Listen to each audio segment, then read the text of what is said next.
Government جو ہے اتنی کمزور ہے کہ کوئی بھی بڑا فیصلہ کرتے وقت لیٹ جاتی ہے آگے.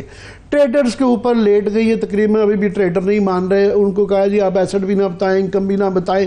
100 روپے کا ٹیکس ہے وہ بھی اس کے اوپر بھی جو ہے نا رجسٹر کرانے کے لیے وہ تیار نہیں ہے. یوٹیلیٹی اسٹور پہ لیٹ گئی ہے, اسٹیل مل پہ لیٹ گئی ہے, پی آئی اے میں لیٹ گئی ہے. تو جب اگر یہ نہیں کریں گے, خرچے آپ اپنے کم نہیں کریں گے, تو پھر گورننس کہاں سے آئے گی؟ بالکل صحیح بات ہے. اس وقت عامر جو اس وقت حکومت کے لیے زیادہ مشکلات ہیں وہ یہ ہے کہ اگر وہ ان کے سامنے آپ نے کہا نا لیٹ گئے, جس طرح ٹریڈرز کے سامنے فار ایگزامپل اگر آپ لیں تو پھر آئی ایم ایف سے مار پڑتی ہے. آئی ایم ایف پھر آپ کو کہتے ہیں کہ جی اگر آپ ٹیکس نہیں لگا سکتے ہیں اتنے بڑے سیکٹر پر, تو پھر آپ نے جو ابھی تھوڑے عرصے پہلے کمٹمنٹس کی تھی, سٹاف لیول ایگریمنٹ کیا تھا, اور آپ نے تمام باتیں مانی تھی, تو پھر آپ نے کس بیسس پر مانی تھی؟ تو ابھی سے اگر آپ کا ریونیو شارٹ فال ہونا شروع ہو جائے گا, جو کہ ہو رہا ہے, تو پھر آگے کیسے چلیں گے؟ اسی طرح سے پرائیویٹائزیشن کے حوالے سے جو بہت بڑی کمٹمنٹس کی گئیں, اب وہ پی آئی اے بھی آلریڈی بہت ڈیلے ہو چکا ہے. ایک ہی تھا جو پچھلی یہ جو کیئر ٹیکر حکومت آئی تھی پی آئی اے پہ. میں آپ کی کہانی سے جوائن کرنے سے پہلے میں پی آئی اے کا یہی بتا رہا تھا کہ وہاں بتایا جا رہا ہے کہ بیٹنگ کروانے کے بعد اب وہ اپنی ٹرمز اینڈ کنڈیشن چینج کر رہے ہیں کہ امپلائیز کو آپ نہیں سیک کر سکتے, تو یہ جو لائبلٹیز ہم نے لی ہوئی تھی یہ ہم نہیں لے رہے. دیکھیں نا, وہ بالکل صحیح بات ہے. یہ تو پرائیویٹائزیشن میں عامر جو سب سے مشکل چیز ہوتی ہے, دیکھنا بیچنا تو کسی قیمت پر بھی آسان ہوتا ہے, چاہے گھر ہے, چاہے بلڈنگ ہے, چاہے ادارہ ہے, اس کو بیچنا سب سے جو بڑا مسئلہ ہوتا ہے پرائیویٹائزیشن میں کہ امپلائیز کا کیا ہوگا. بیکاز امپلائیز جو صرف یہ نہیں ہوتا کہ جی 5000 امپلائیز جو پوٹینشیل بائر ہے وہ کہے کہ جی 5000 سے زیادہ ہم امپلائیز نہیں لیں گے. It is not just that. Potential investor یہ بھی کہتا ہے وہ 5000 جو ہماری مرضی کے ہوں گے, وہ نہیں جو آپ ہمیں چھوڑ کے جائیں گے, کیونکہ ہم نے میرٹ کے بیسس پر, آپ نے میرٹ پر عمل نہیں کیا تھا, ہمیں یہ والی امپلائیز. بہرحال جو مشکل ہے وہ یہی ہے کہ جو پاکستان یہ سینٹ کی کمیٹی یا نیشنل اسمبلی کی کمیٹی نے ایک اپنی طرف سے گائیڈ لائنز دی ہے یا ریسٹرکشن امپوز کیا ہے کہ 5 سال تک پوٹینشیل بائر سے یہ وعدہ کیا جائے کہ 5 سال تک امپلائیز کو نہیں نکالیں گے. یہ کوئی بھی پوٹینشیل انویسٹر ایگری نہیں کرے گا اور نجکاری نہیں ہو سکے گی. یہ تو میں آپ کو ابھی بتا دوں, کیونکہ ظاہر سی بات ہے وہ اس لیے لے رہا ہے کہ وہ اس کو ٹرن اراؤنڈ کرے. ہاں ایک ریزنیبل پیریڈ ہوتا ہے, جو میرے زمانے میں مجھے پتا ہے کہ 18 منتھ سے لے کے 2 ایئرس تک ہم انسسٹ کرتے تھے کہ یہ پیریڈ از ریزنیبل پیریڈ, جس میں ایک بڑے کلیئر کٹ گائیڈ لائنز یا میرٹ بیسڈ آبجیکٹیوز دیے جائیں گے ان امپلائیز کو انڈر دی پرائیویٹ لیڈرشپ, اور اگر وہ اس پر عمل پورا نہیں اترے گا تو آپ کو نکالنے کی اجازت ہوگی. کیونکہ ظاہر سی بات ہے وہ تو آپ یہ تو نہیں کہہ سکتے کہ اس کو نکالا ہی نہ جائے.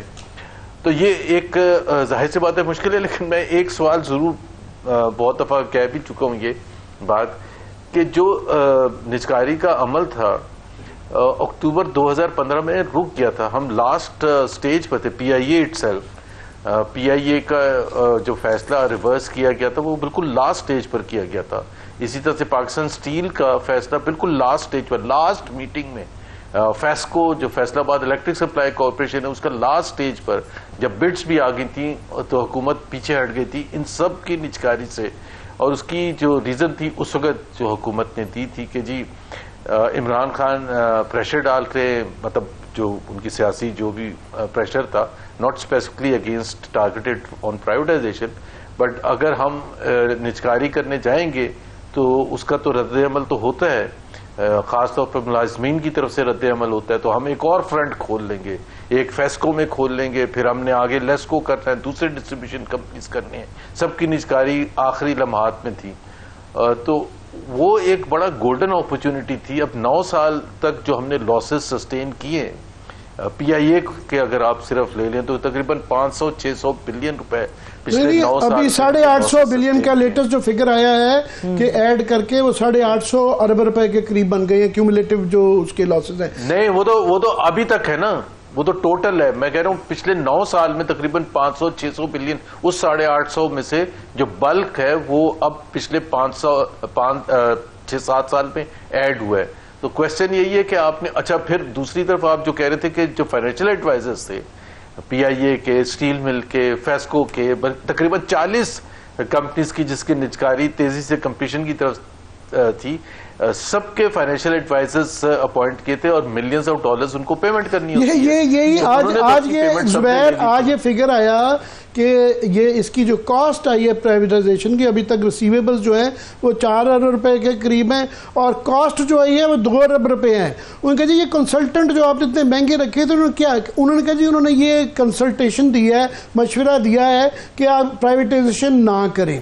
تو اگر نہ ہی کروانی ہے تو 2 ارب روپیہ خرچنے کی کیا ضرورت ہے؟ اور گورنمنٹ کمزور ہے کیونکہ ہم سب کہتے رہتے ہیں کہ جب تک پولیٹیکل سٹیبلٹی نہیں ہوگی یہ بڑے سٹیپ نہیں کیے جا سکتے, تو بنیادی وجہ تو وہ ہے.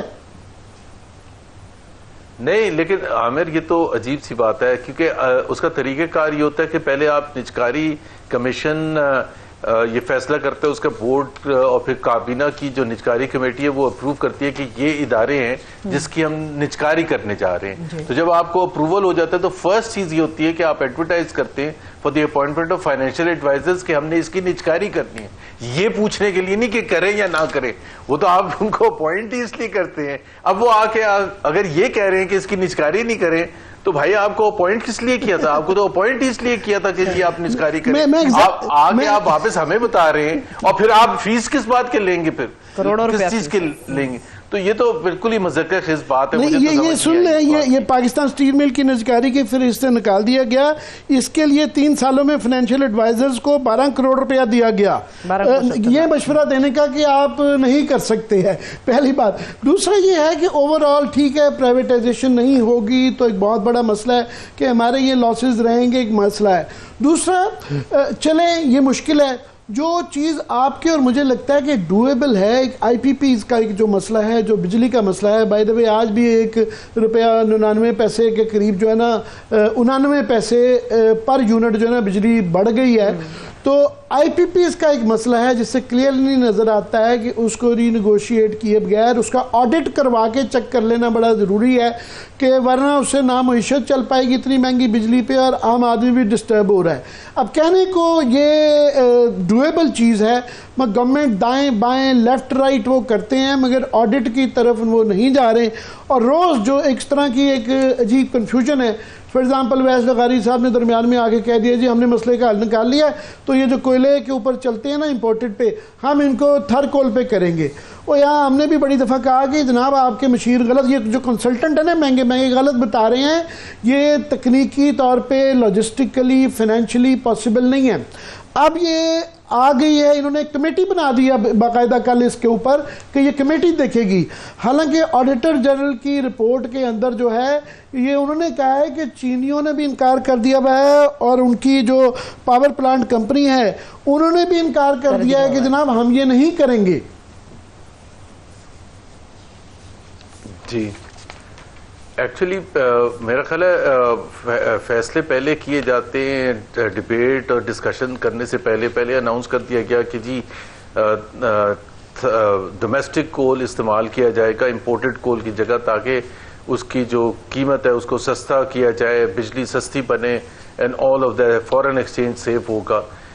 یہ بعد میں کسی نے بتانا شروع کیا کہ جی اگر آپ اتنا آسانی سے کنورژن نہیں ہوتا جتنا آپ نے اس کو کہہ دیا کہ جی امپورٹڈ بند کرتے ہیں اور پھر یہاں سے کول لے کے تھر سے کول لے کے آپ بجلی پیدا کرنا شروع کرتے ہیں. سو وہ ابھی اور وہ ایک بڑا ٹائم کنزیومنگ ہے, اس میں ٹیکنیکل ایسپیکٹس بھی ہیں, وہ ایک دن کی تو بات ہی نہیں ہے.